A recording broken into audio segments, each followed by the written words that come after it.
Hi, this is Paul Slatkus, Good News Planet. I'm speaking to Fire Chief G. Keith Bryan. Hi, Fire Chief. How you doing? I'm great. You doing okay today, Paul? I'm doing fine, and we're going to talk about change your clock, change your battery, help save a life. You're the first Vice President of the International Association of Fire Chiefs. I bow down to you guys. Thank you for doing the work that you do and saving lives in general. And so tell us about this campaign. We've actually done quite a few times. We've had the chance to interview you guys about this. It's important. If not, it should be one of the mandatory things that everybody does. Well, I would agree with that. But 26 years ago, Energizer and the International Association of Fire Chiefs, we recognized a trend that there was a common thread among fatalities in house fires, and that was lack of a working smoke alarm. So we've partnered together for all this time now to get the message out that when people change their clocks at this time of year for the time change, that they also check and change the batteries in their smoke alarms and CO detectors. Okay, wise thing to do. Now, that's a good maintenance kind of a thing to do, and if somebody's plugged in just into electric, then they don't need to. This is for those kind of smoke detectors. First of all, make sure you have one, right? That's very true. Let's say checking that smoke alarm. In some people's case, they would make the determination that they didn't have one, and so should get one. But the people are doing better with that, and about 96% of the homes in this country right now do have a smoke alarm. But the problem we find is that they're not maintained, as you said. So that's why we continue to get the word out through the Change Your Clock, Change Your Battery program for them to check that and change those batteries to keep a good, fresh battery and make sure that device is always working. Let's talk about smoke alarms, though. If you have one, say you have 2 or 3 levels to your house, what do you suggest? Well, as a minimum, we recommend one on every level, and that's just as a minimum. Depending on the layout of your home and the distance from the kitchen area or living area to the bedrooms, you might want to consider putting additional ones in. Depending on your family, if you have small children and you're concerned about that, you may want to put additional smoke alarms in just outside the bedrooms. Is something else you might consider. How about near a boiler? And talk carbon monoxide talk to us as well.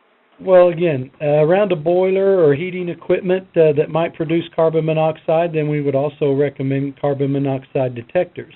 And that would be just as much a part of change your clock, change your battery as the smoke alarm. So as you do that and you have CO detectors, that you check those and change those batteries along with your smoke alarms. God forbid you have a fire. What do you suggest? How does a family or individual get and start to think about if he had a fire or she had a fire? What's an escape route? Or it's a worthy conversation, isn't it? It's absolutely correct. And so to go along with change your clock, change your battery, use that as an opportunity that once you make sure that your smoke alarm's in good working order, to sit down with your family and discuss your escape plan. Not only discuss it, but practice it on a regular basis throughout the year. So, in the event that smoke alarm activates, that everybody knows what to do to get out safely and quickly. I've even heard of products out there because some people are pretty heavy sleepers. I know somebody has a product that, shakes them a little bit if there's a fire.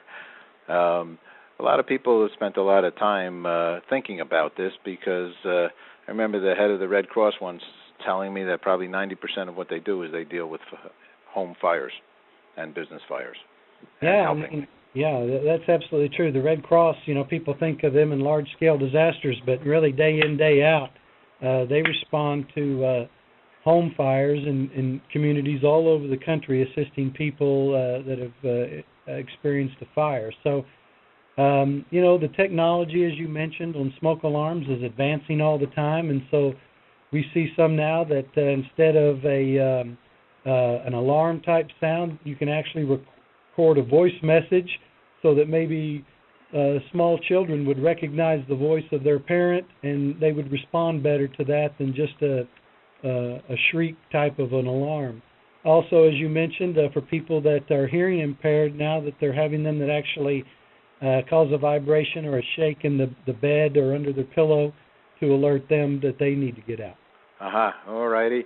Let's talk about fireplaces and safety in that regard.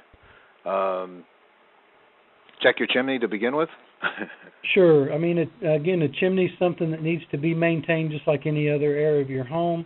You know, over the course of a few years, if you're burning wood in your chimney, it can create a buildup on the lining of your chimney, and if you don't sweep that out and keep that clean, you could put a fire in your fireplace, and it would ignite that buildup in the chimney itself.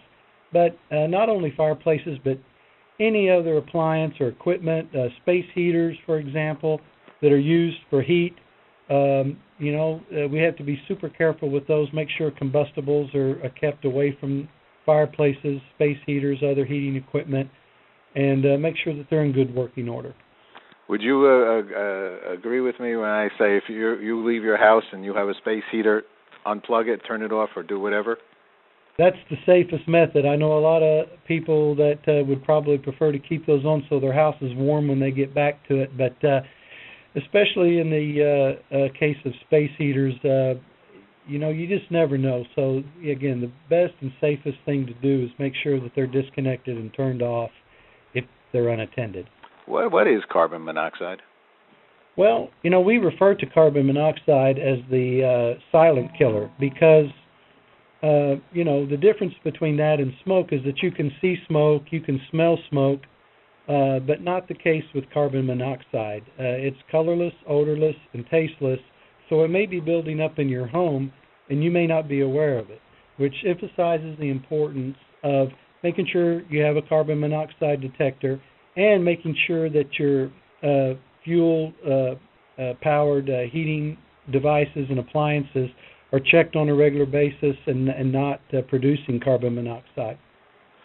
Is that what produces carbon monoxide? What literally in the home does produce the carbon monoxide? Well, generally, carbon monoxide is associated with an open flame. So if you had an open flame furnace or an open flame heater, even sometimes if your fireplace is not well vented, meaning that you might close the damper down, it's going to produce carbon monoxide. When you think that fire may be out in your fireplace, it still could be smoldering, and therefore producing carbon monoxide, which you may not be aware of until it's too late. Hopefully everybody knows this one, but it's a bad idea to use your stove as a heating device for your house. Yeah, we would never recommend that. Your stove is for cooking. It has a different type of flame on it, and if you try to use that, there may be combustibles on the countertops and so forth that would be too close. And if you leave that on all night and unattended, it could start a fire in your home. So only use approved heating devices. Make sure those are serviced on a regular basis. And in the event that they do break down or not work, the change your clock, change your battery program, make sure that we have a good working smoke alarm and carbon monoxide detector in the home. And daylight savings is when? This Sunday, November 3rd. What's that, 2 in the morning, something like that? Well, let's just do it before you go to bed that night. How about that? That's a good one. And if they ever change that, we don't have daylight savings, which I saw a big article today. It's still a good time to think about it and make sure that we do that in our own homes and talk to our neighbors and other family members that live in other homes about it. Well, I want to thank Energizer for supporting your outreach here and for you to be doing the outreach for so many years. It's very important. We lost a family business on fire, so I've lived a life of the perils of fire, and you sure don't want that ever to happen in your lifetime. Let me ask you, that's not the good news. The good news is knowing how to deal with it. Let me one other quick one. I know you're a busy guy. What about the fire extinguishers? What's the story with that? It's a whole story of it to itself. But what's the thought there?